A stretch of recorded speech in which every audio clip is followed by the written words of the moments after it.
ඉන්දිර පොඩක් පුතේ පොඩක් බලා ගන්න මම කියා දීලා දෙන්න වෙලාව පොඩක් කියවන්න බලන්න ප්‍රශ්නේ වර්තමාන කාල බහුවචන වාක්‍ය අතීත කාල බහුවචන වාක්‍ය ලෙස ලියන්න. වර්තමාන කාල බහුවචන වාක්‍ය අතීත කාල බහුවචන වාක්‍ය විදිහට ලියන්න තියෙන්නේ. එතකොට දැන් මේ කර්තෘ වෙනස් වෙනවද ළමයි? නෑ. ඇයි ඒ බහුවචන වාක්‍ය බහුවචන විදිහටම ලියන්න තියෙන්නේ. හැබැයි වර්තමාන එක අතීත කාලයට හරවන්න තියෙන්නේ. හරි. එතකොට මේ කර්තෘ වෙනස් වෙන්නේ ක්‍රියාව විතරයි වෙනස් වෙන්නේ. අපි යහපත් දේවල් සිදු කරමු.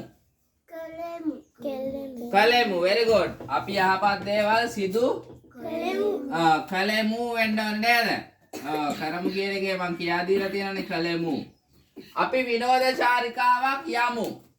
අපි විනෝද චාරිකාවක් ගියෙමු. okay good ගියෙමු. අපි යහපත් පුරවැසියෝ වෙමු.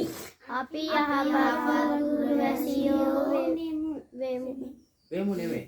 ඌෙමු. මේක මතක තියාගන්න. මෙන්න මේ වෙමු කියන එක තියෙනවනේ. හරි. ඒක අතීත කාලේ මොකද්ද? ඌෙමු. දැන් වෙයි කියමුකෝ. හරි. එච්චර දුර යන්න ඕනේ. ඊට පස්සේ පටල ගන්නවානේ. ඌෙමු. හරි. අපි පාඩමට හොඳින් සවන් දෙමු. අපි පාඩමට හොඳින් සවන් දුන්නෙමු නේද? අපි පාඩමට හොඳින් සවන් දුන්නෙමු. අපි පෝසදායි ආහාර වේලක් ගනිමු. අපි පෝසදායි ආහාර වේලක් ගත්තෙමු. okay good. දැන් නම් ඔයාලා අතීත කාලේ එනවනේ. ලේඛකයෝ ග්‍රන්ථ රචනා කරති. ලේඛකයෝ ග්‍රන්ථ රචනා කරති.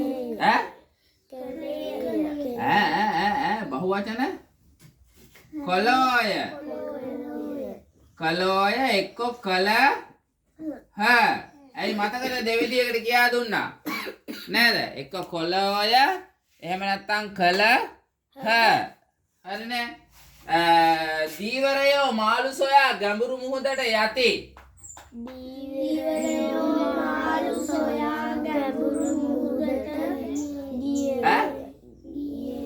ගියෝය බහුවචන වාක්‍යනේ නේද? දැන් මේ බලන්න. දීවරයා මාළු සොයා මුහුදට යයිනේ. වර්තමාන කාලේ එක වචන. දීවරයා මාළු සොයා මුහුදට ගියේය. මතකනේ ඒවා? ගිය සතියේ කරේ ඒවා නේද? එතකොට දීවරයෝ මාළු සොයා මුහුදට ගැඹුරු මුහුදට ගියෝය. හරියට කියන්නේ ක්‍රීඩකයෝ වේගෙන් දුවති. ක්‍රීඩකයෝ වේගෙන් දිව්වෝ ගෙවිලියෝ ඇඹුල රැගෙන කෙතට යති.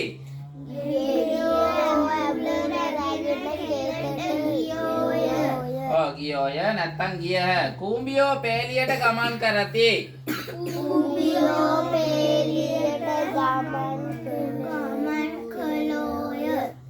ගමන් කළෝය. උත්තර ටික ලියලා දෙන්න බලන්න.